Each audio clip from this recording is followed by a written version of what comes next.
must use their influence to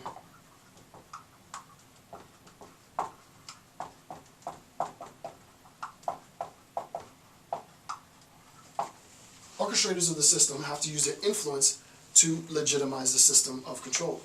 A very easy way of understanding how this is done in a contemporary sense is through pseudoscience.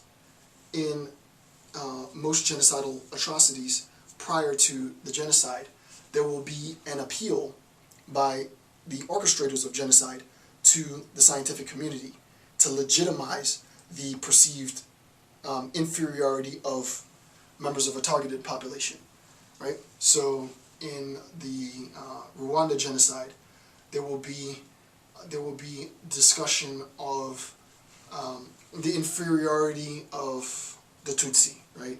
The inferiority of whoever the group might be, right? These people aren't like us. Don't you see their diseases, their roaches, they're insignificant. Well, you can say they're diseases, they're roaches, they're insignificant, but the populations, they might not buy that. What they might buy is, a scientist or a psychologist in a nice, pretty lab coat saying, based on my research, I've measured people's heads, and therefore their heads are too big or too small or too broad or too this, and it's not like me, or their noses are like that, or their hair looks like this. And they use that physiological basis to justify and legitimize the extermination of whoever it is that they're trying to kill. And it's as ridiculous as, these people are too dark, these people's noses are too big, these people talk like this. I mean, this is how it's done. There's a technical term for this. I've lectured for this many, many times. It's called physiological normalcy. I'm not going to put it on the board right now, but the orchestrators use their influence to legitimize the system. And who do they influence? They influence us, right? They come to intelligentsia. Bureaucrats, people in power, always come to us to legitimize what it is that you're trying to do. Hey, I want to do X. Make up a story, use your creativity so that I can justify doing X. And scholars do this all the time, unfortunately, right? They bow in the face of power, and they themselves aspire for power, and they construct elaborate systems of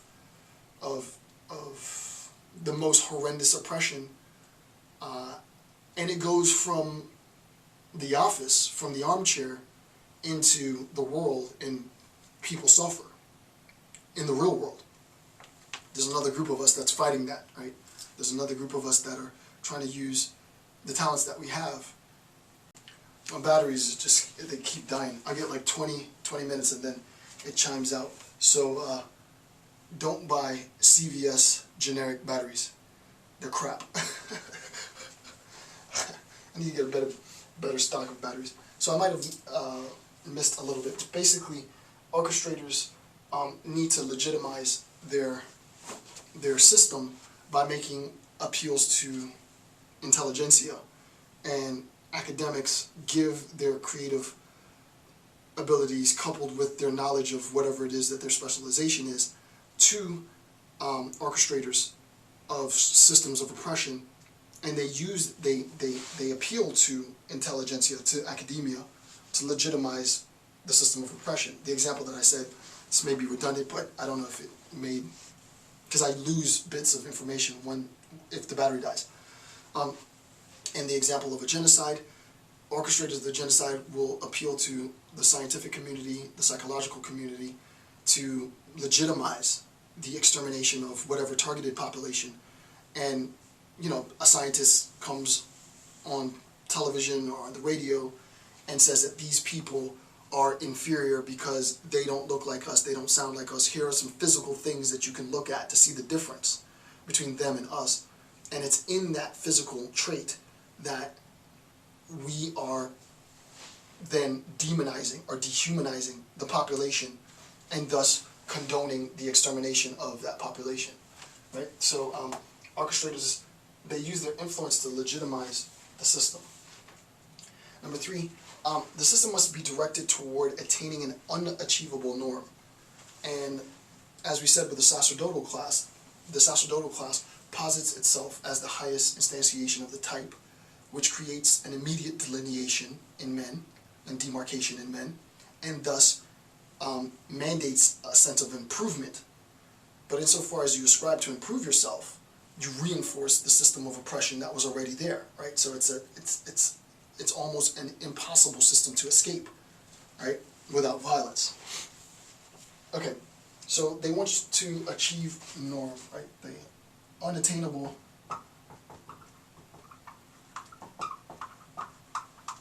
an unattainable norm.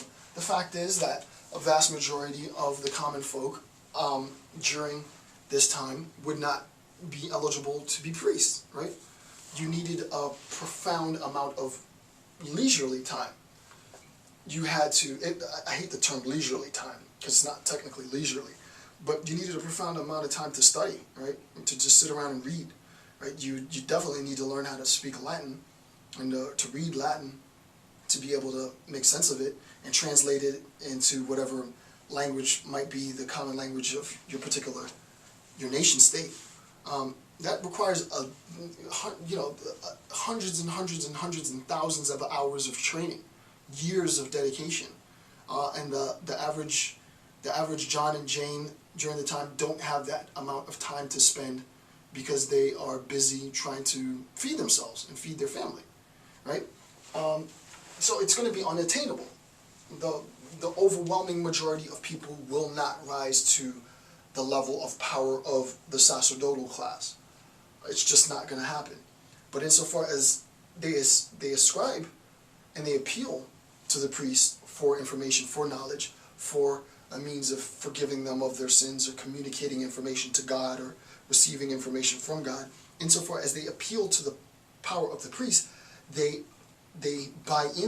opt into a system of improvement, which then reinforces the sacerdotal class to begin with.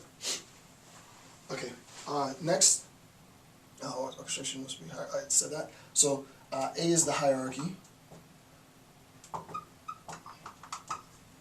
B, the norm is posited as a means of legitimizing improvement, and I talked about that just now. O-V-E-M-E-N-T, and that should make sense. And this comes from previous notes, obviously. See, those on bottom rungs must seek to improve themselves, right? Improvement is upward. And it's literally sort of like upward. Right? Improvement is upward. And I do mean literally, right? It is up. It's in the heavens, right? It's up. Improvement is upward. And figuratively upward. So improvement is upward. And then number 4, and this is the last bit before I go through a explanation of the actual image. System designers cannot abandon the system, right? Orchestrators of the system of oppression opt into the system of oppression based on a lie, and you can't abandon it as long as people are buying into the lie, right? So system designers cannot abandon the system and must have the resilience, right? And this idea of resilience, I've used the word resilience to mean what Nietzsche says, assert one's will over long periods of time. So asserting one's will over a long period of time, which is a direct quote from Nietzsche, I've sort of consolidated that phrase into the term resilience.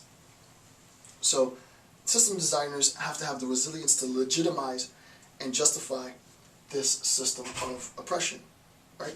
So it's through these 4 steps that individuals construct a system of oppression. And obviously the last step is resilience, right?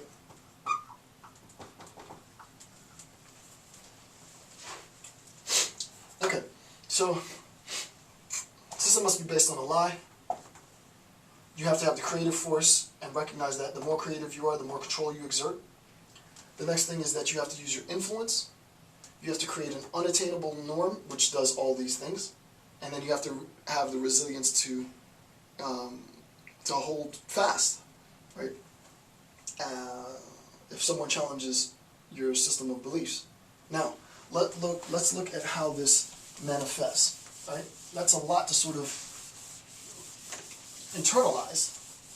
Let's see what this looks like as a system. Okay, so the first thing